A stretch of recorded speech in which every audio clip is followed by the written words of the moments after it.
జనసేన అలాగే తెలుగుదేశం పార్టీ మరి సీట్ల సర్దుబాటు విషయంలో ఇంకా ఒక కొలిక్కి రాలేదు.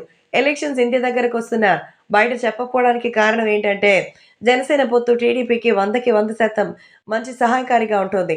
పదవులలో మరి జనసేన తగినటువంటి వాళ్ళని నిలబెడితే ఖచ్చితంగా తెలుగుదేశంతో సమానమైనటువంటి రెస్పాన్స్ ఇప్పుడొస్తుందని చెప్పొచ్చు.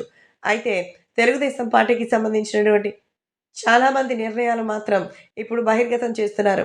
టీడీపీ ఖచ్చితంగా జనసేనకి మోసం చేస్తుందని 10-15 సీట్లు కూడా ఇవ్వబోదని అంటున్నారు. కానీ జనసేన మాత్రం తన మేనిఫెస్టోలో 40 రకాల వాగ్దానాలను తీసుకున్నారు. అంటే 40 సీట్లను అడిగి తీసుకోవడం జరిగింది. అయితే ఇప్పుడు జరుగుతున్నటువంటి విషయం ప్రకారం ఖచ్చితంగా రాబోయేటువంటి రోజుల్లో భారీ విజయాన్ని సాధించడానికి జనసేన సిద్ధంగా ఉంటే సీఎం సీటు ఎవరిది అంటూ ఇప్పటికే హరిరామ జోగయ్య లాంటి వాళ్ళు చాలామంది పవన్ కళ్యాణ్‌కి మోసం జరిగితే ఊరుకునేది లేదంటూ చంద్రబాబుపై విరుచుకుపడ్డారు.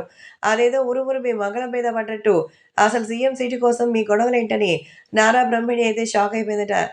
చంద్రబాబు నాయుడు మాత్రమే ఇక్కడ సీఎంగా ఉండడానికి అర్హులు అంటూ ఆమె చెప్పగా ఎందుకు కనీసం 2.5 ఏళ్లలో మరి పవన్ కళ్యాణ్ సీఎం కావాలని మన జన సైనికులు కోరుకుంటున్నారు.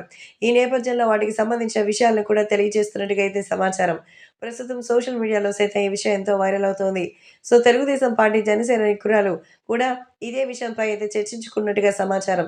కానీ ఇప్పుడున్నటువంటి పరిస్థితుల్లో తెలుగుదేశం పార్టీ, అలాగే జనసేన సీఎం సీటు గురించి ఆలోచించాల్సిన అవసరం లేదని నారా బ్రహ్మిణి పవన్‌పై మండిపడుతోందట.